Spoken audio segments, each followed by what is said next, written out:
Hello students.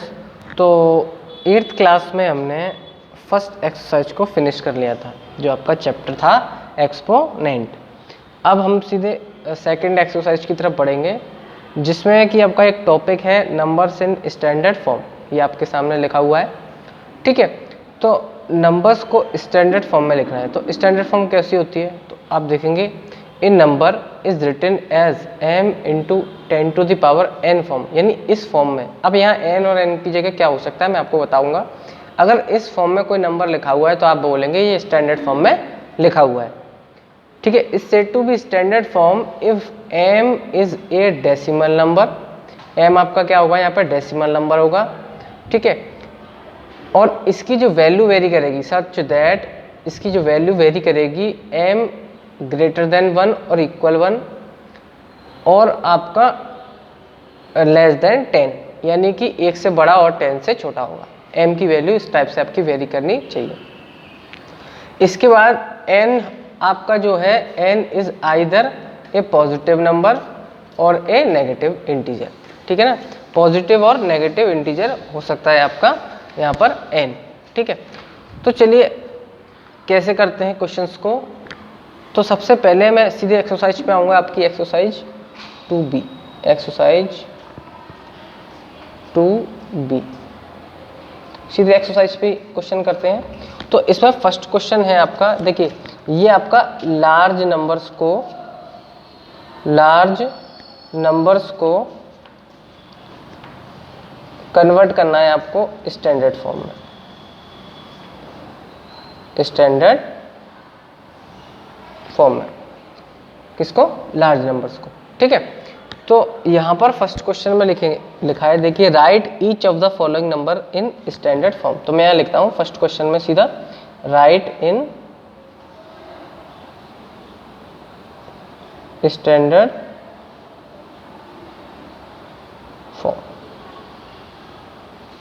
ये आपका first question है। तो इसमें देखिए जैसे कि एक नंबर लिखा हुआ है, मैं लेता हूँ फिफ्थ क्वेश्चन। इसमें लिखा है 4 6 3 0 0 2 4 8 6 2 4 6 8 10 10 जीरो है इसमें 3 4 5 6 7 8 9 10, ठीक है। तो आप देखेंगे मैंने क्या बताया, लार्ज नंबर को स्टैंडर्ड फॉर्म में आपको कन्वर्ट करना है। तो ये बहुत बड़ा देखिए नंबर है, लार्ज नंबर बोलेंगे इसको, ठीक है ना। तो इसको स्टैंडर्ड फॉर्म में चेंज करना है आपको।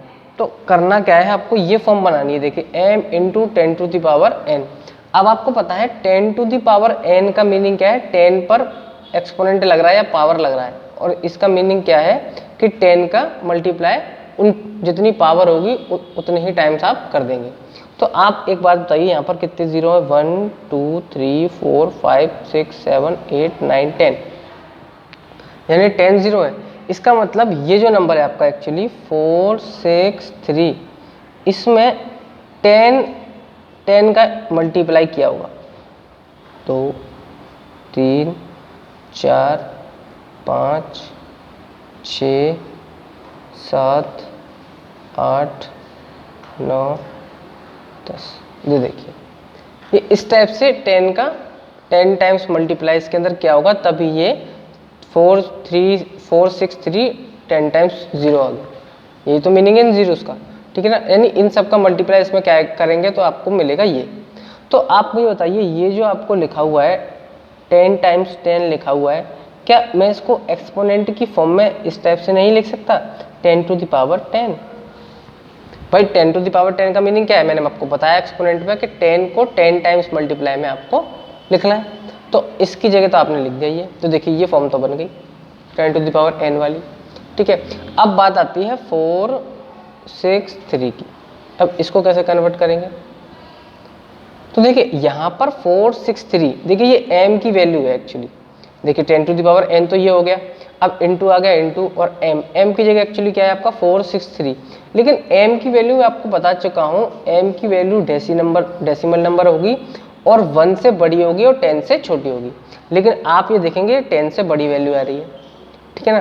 तो अगर मैं इसको इस टाइप से लिखूं, देखिए मैं इसको इस टाइप से भी लिख सकता हूँ 10 टू द पावर 46 और इसको मुझे छोटा करना है, तो आप मुझे बताइए इसको छोटा करने के लिए मैं 10 से डिवाइड कर दूं यहाँ पे, कोई दिक्कत? अगर मैंने 10 से डिवाइड किया है तो मुझे यहाँ पर 10 से इंटू भी करना पड़ेगा, ठीक है ना। मैंने क्या बताया, डिनोमिनेटर में 10 से डिवाइड किया है, इंटू किया है, तो न्यूमरेटर में 10 से इंटू करना आपको पड़ेगा। यहाँ एक्चुअली 1 था, आप 1 इंटू ऐसे मान सकते हैं इसको, ठीक है। और ये तो आपका है 10 to the power 11, sorry 10 to the power 10, ये तो आपका बचा ही था।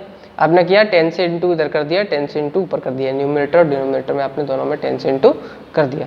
तो आप ये देखेंगे कि जब इस 10 का डिवाइड होगा इसमें, तो ये आएगा 46 पॉइंट, क्या होता है 10 का डिवाइड करते हैं तो एक प्लेस पॉइंट इधर की तरफ आ जाता है, ठीक है।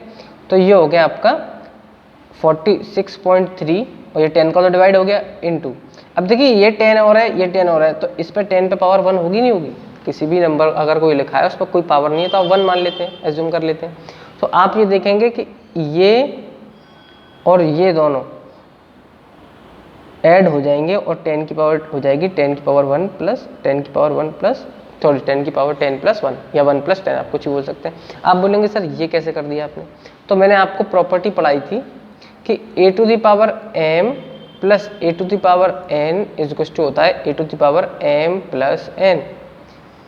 बेस सेम है, पावर डिफरेंट है, और सॉरी अगर इनटू हो रहा है दोनों नंबर्स में, ये इनटू है तो आपकी पावर ऐड हो जाती है। यहाँ पर देखिए बेस सेम है 10 10, तो पावर कैसी हो जाएंगी, ऐड हो जाएंगी, 1 प्लस 10 11 हो गया। अभी आगे ऐड करके 11 लिख देंगे। अब आप देखेंगे कि आपने अभी भी m को 10 से बढ़ा रखा है, ठीक है ना। अब m को जो आपको 10 से छोटा लेके आना है, तो यानी एक पॉइंट आपको और इधर चाहिए, जिसके लिए आपको 10 से फिर मल्टीप्लाई करना पड़ेगा। तो ये आएगा आपका 46.3 बाई 10 इंटू फिर 10 और इंटू 10 की पावर ये क्या हो जाएगा 11 हो जाएगा, ठीक है। अब ये जब डिवाइड होगा 10 से तो पॉइंट एक प्लेस और इधर आ जाएगा, यहाँ बचेगा 4.63 इंटू 10 की पावर, देखिए ये 1 है, ये 1 फिर 11 में ऐड हो जाएगी तो कितनी हो जाएगी 12। तो ये एक्चुअली आपकी क्या बनी, एग्जैक्ट स्टैंडर्ड फॉर्म, जो कि आपका आंसर होगा। ये इस फॉर्म को सेटिस्फाई कर रही है m into 10 to the power n को। तो यहाँ पर अगर आपसे बोला जाए कि m इज इक्वल टू क्या है, तो m इज इक्वल टू 4.63 है, और आपसे बोला जाए कि n इज इक्वल टू क्या है, तो आप बोलेंगे 12 है। और m की वैल्यू सेटिस्फाई हो रही है, देखिए ये 1 से बड़ा है और 10 से छोटा है या नहीं? तो m की वैल्यू भी सेटिस्फाई हो रही है, यानी ये जो आपका करेक्ट आंसर होगा। तो देखिए ये मैंने जो आपको समझाने के लिए क्या है इतना सारा प्रोसेस, मैं अगले क्वेश्चन में इसको नहीं करूंगा, मैं सीधे डायरेक्ट क्वेश्चन करूंगा, ठीक है। अगला नेक्स्ट क्वेश्चन देखते हैं इसी का। देखिए जैसे कि आपको दिया हुआ है फर्स्ट का फोर्थ, इसमें लिखा है 1680246 है, 0 0 0 0 0 60 हो गई। तो आप क्या करेंगे, इसको सबसे पहले लिखेंगे इनटू, देखिए 1 2 3 4 5 6 यानी 10 की पावर 6, जितने जीरो हैं उतनी ही 10 की पावर आप लगा देंगे, ठीक है।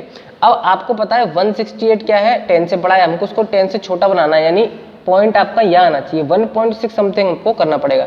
अगर आपने पॉइंट यहाँ लगा दिया तो 16.8 हो जाएगा, जो कि 10 से बड़ा है। लेकिन पॉइंट आपको क्या लाना है, 2 प्लेस इधर लाना है, यानी कि आपको 100 से मल्टीप्लाई करना पड़ेगा। 100 से मल्टीप्लाई करेंगे तभी पॉइंट यहाँ से उठ के यहाँ आ जाएगा, ठीक है ना। अगर कोई नंबर आपके पास लिखा हुआ है जिसके अंदर पॉइंट नहीं है, तो उसका जो पॉइंट मानते हैं वो सबसे लास्ट में मानते हैं 1 डिजिट के बाद। अब आपको ये पॉइंट कहाँ लाना है, यहाँ लाना है, तो यहाँ लाने के लिए आपको 100 से मल्टीप्लाई करना पड़ेगा, तब ये पॉइंट कहाँ आएगा, 2 प्लेस यहाँ आ जाएगा। तो आप ऐसे लिख सकते हैं कि 168 डिवाइड बाई 100, और आपको 100 से इधर किया है तो आपको 100 से इधर भी करना पड़ेगा, इंटू 10 की पावर 6।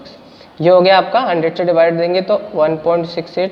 देखिए ये कितना है, ये एक्चुअली 10 की पावर 2 है। आपको भाई 100 को 10 इंटू 10 लिख सकते हैं, और 10 इंटू 10 का मतलब 10 की पावर 2, ये हो गया 10 की पावर 6। ये हो गया आपका 1.68 इंटू 10 की पावर 2 और 6 डायरेक्ट ऐड हो जाएंगी, तो क्या बचेगा 8। This is your answer. यहाँ पर प्रॉपर्टी कौन सी लगी, ये वाली, ठीक है। तो फर्स्ट क्वेश्चन का आंसर आपका आ गया। चलिए नेक्स्ट बात करते हैं नेक्स्ट वीडियो में। Thank you.